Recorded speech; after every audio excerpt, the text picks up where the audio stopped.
Galatians 4:15. What has become of the happiness you felt then? I believe you would have torn out your eyes and given them to me, had that been possible. Have I now made myself your enemy by being frank with you? Others are lavishing attention on you, but without sincerity. What they really want is to isolate you so that you may lavish attention on them. To be the object of sincere attention is always good, and not just when I am with you. You are my own children, and I am in labor with you all over again until you come to have the form of Christ.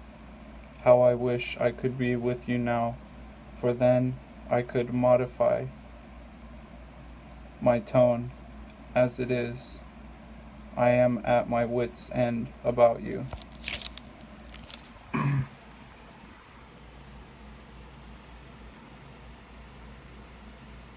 So Frank, I just want to let you know I love you, brother, and I hope you didn't take what I said that personal and let that come between us. And I read your comment about here in your reply about the comment I left you, and I want to let you know I really do love you, brother. And a lot, just to let you know about me, I've had a lot of these things happen to me too, seriously. And I've been homeless too, and I actually was homeless before I came here. But what I had to do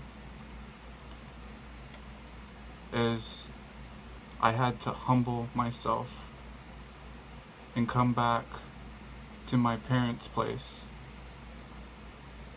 who I wasn't getting along with at the time. That's what God wanted me to do at the moment. And many people have offered to do many things for you too, Frank, and I would have you come to my house and I'd give you my own bed. I've had people take money from me. My back is and my legs are in so much pain that the other day I was thinking if it would be better to not have my legs. So I do know what you go through, brother. But we have to humble ourselves. And a lot of people are going to see this, and it's going to make them feel really uncomfortable. And they're going to think, oh, why do they have to do this? It's just fighting and bickering. But it's in these uncomfortable things that if we step outside of our comfort zone, that's when the change really begins. I didn't want to come here, Frank, and be with my parents. I was homeless. I had all my clothes stolen. I was homeless before that, and I had to break into cars to sleep for the night, or a car rather. But I've had these things happen to me too. Not stolen wheelchair, but I love you, brother. You know, the thing is it says in the scriptures to treat others how you want to be treated.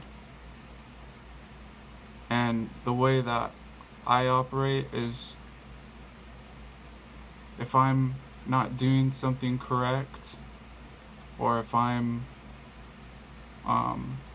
struggling, I've gotten to the point where I've humbled myself and I let the word and I let the people around me help me, and I realize what they say when it's true, and then I adjust to it and do it. It's about stepping outside of your comfort zone, Frank. I know I know you've been through a lot of stuff. You know, the first, I held a dead person the very first time when I was 12 years old. It was my sister. Trust me, I know what pain is like. But the Lord has taken me away from it, but I had to first humble myself.